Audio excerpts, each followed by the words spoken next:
नमस्कार, मैं हूं आपके साथ बरखा शर्मा। बुलेटिन की शुरुआत फटाफट खबरों से। हाथरस में आरएलडी नेता जयंत चौधरी और उनके कार्यकर्ताओं पर लाठीचार्ज हुआ। जयंत चौधरी पीड़िता से मिलने हाथरस पहुंचे थे।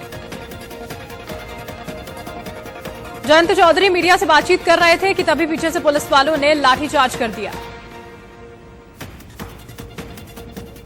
पुलिस का दावा है कि आरएलडी कार्यकर्ताओं ने पुलिस पर पत्थरबाजी की। जवाबी कार्रवाई में पुलिस ने लाठीचार्ज किया।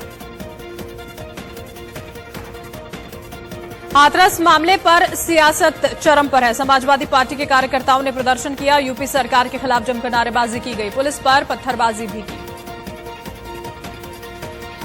पुलिस ने एसपी कार्यकर्ताओं पर लाठीचार्ज किया। धर्मेंद्र यादव और कई एसपी नेताओं ने पीड़ित परिवार से मुलाकात की।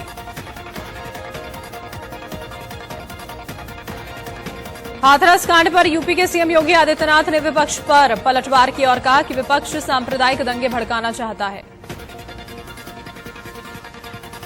सीएम योगी ने कहा, विपक्ष को दंगों की आड़ में राजनीतिक रोटियां सेकने का अवसर मिलेगा, इसीलिए हर दिन नया षड्यंत्र रचा जा रहा है। मुख्यमंत्री योगी आदित्यनाथ ने कहा कि हमें इन षड्यंत्रों से पूरी तरह से आगाह होते हुए विकास के कामों को तेजी से आगे बढ़ाना है। हाथरस गैंगरेप मामले में सीबीआई जांच से पीड़ित परिवार को इंसाफ की आस है। आज एसआईटी अपनी रिपोर्ट दाखिल कर सकती है।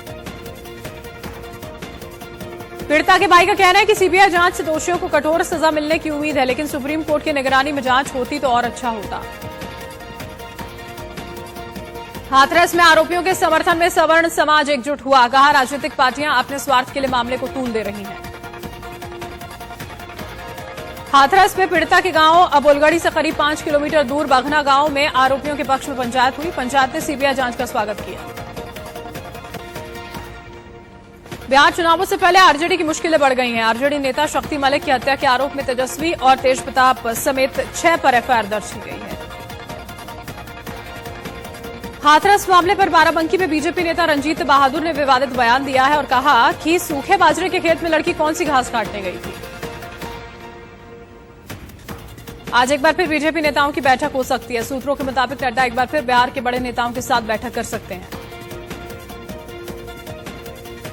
सूत्रों के मुताबिक बैठक में बीजेपी ने बिहार की सभी सीटों पर चर्चा की, लेकिन अभी कुछ सीटों को लेकर पेच फंसा है।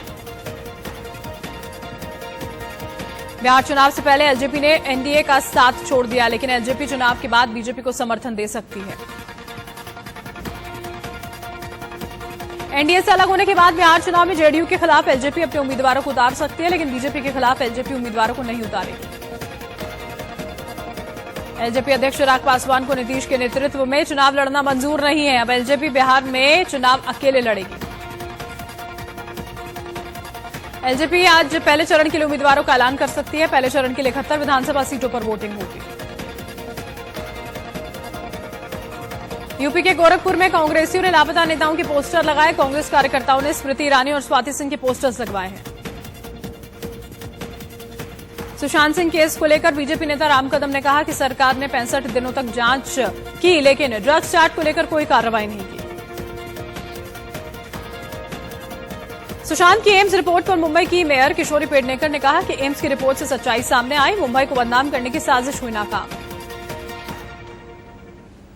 आईपीएल सीजन 13 के 19वें मुकाबले में आज बेंगलुरु की टक्कर दिल्ली से होगी। दिल्ली 3 मैच जीतकर दूसरे नंबर पर है। दुबई में रविवार को खेले गए मुकाबले में चेन्नई ने पंजाब को 10 विकेट से हराया। पंजाब ने चेन्नई को 180 रनों की पारी यहां पर खेली। मैच में चेन्नई के ओपनर शेन वॉटसन 83 और फाफ डु प्लेसिस 87 रनों की शानदार पारी इन दोनों ने खेली। दोनों के बीच 181 रनों की नाबाद पार्टनरशिप रही। चेन्नई की तरफ से मैच विनिंग पारी के लिए वॉटसन को मैन ऑफ द मैच चुना गया। सीएसके ने सीजन में अब तक 5 मैच खेले, जिसमें 3 में उसे हार मिली है। टॉस जीतकर पहले बल्लेबाजी करने उतरी पंजाब ने 4 विकेट गंवाकर 178 रन बनाए। कप्तान केएल राहुल ने 52 बॉल्स पर सबसे ज्यादा 63 रन बनाए। पंजाब टीम में कप्तान राहुल ने 3 बदलाव किए थे। करुण नायर, कृष्णप्पा गौतम और जिमी निशम को बाहर किया गया था।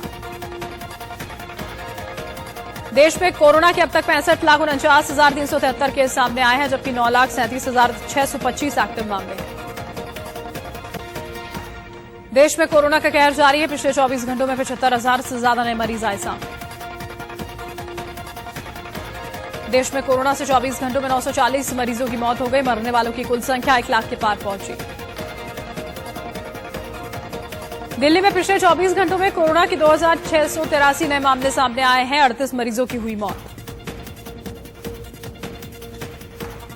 महाराष्ट्र में कोरोना के अब तक कुल 14,43,000 से ज्यादा मामले सामने आ चुके हैं। पिछले 24 घंटों में 13,000 से ज्यादा नए मरीज बढ़े हैं। पश्चिम बंगाल में बीजेपी नेता मनीष शुक्ला की गोली मारकर हत्या कर दी गई। बीजेपी नेता कैलाश विजयवर्गीय ने सीबीआई जांच की मांग की है। ग्रेटर नोएडा में एसपी कार्यकर्ताओं ने जमकर हंगामा किया। कार्यकर्ताओं के हंगामे से कई घंटों तक जाम लगा रहा। यूपी के शामली में दबिश देने गए एक सिपाही और मुखबिर को गांव वालों ने बंधक बना लिया। जमकर पिटाई की। यूपी के सोनभद्र में एक महिला ने 3 सगे भाइयों पर दुष्कर्म का आरोप लगाया है। पीड़िता ने बताया कि आरोपियों ने उसके खाते से कई बार पैसे भी निकाले हैं। आज जीएसटी काउंसिल की बैठक होने जा रही है। यह बैठक हंगामेदार रहने के आसार हैं। एचडीएफसी बैंक के chief marketing officer Ravi Santhanam को फोर्ब्स की वर्ल्ड मोस्ट इन्फ्लुएंशियल सीएमओ की लिस्ट में जगह मिली है। दुनिया के 50 सबसे प्रभावशाली सीएमओज की लिस्ट में 39वीं रैंक। कोरोना संकट की वजह से वाहनों की सेल में इस साल 5,73,000 की कमी आई है। पिछले साल अगस्त सितंबर में 31,33,000 गाड़ियां बेची गई। त्योहारों को देखते हुए रेलवे ने यात्रियों को एक बड़ी सौगात दी है। रेलवे ने स्टेशन पर केटरिंग और वेंडिंग यूनिट्स को खाना बेचने की इजाजत दे दी है। डोनाल्ड ट्रंप के स्वास्थ्य में हो रहा है सुधार। व्हाइट हाउस के मुताबिक उन्हें रेमडेसिविर थेरेपी दी जा रही है, जिससे उनका स्वास्थ्य अभी ठीक है।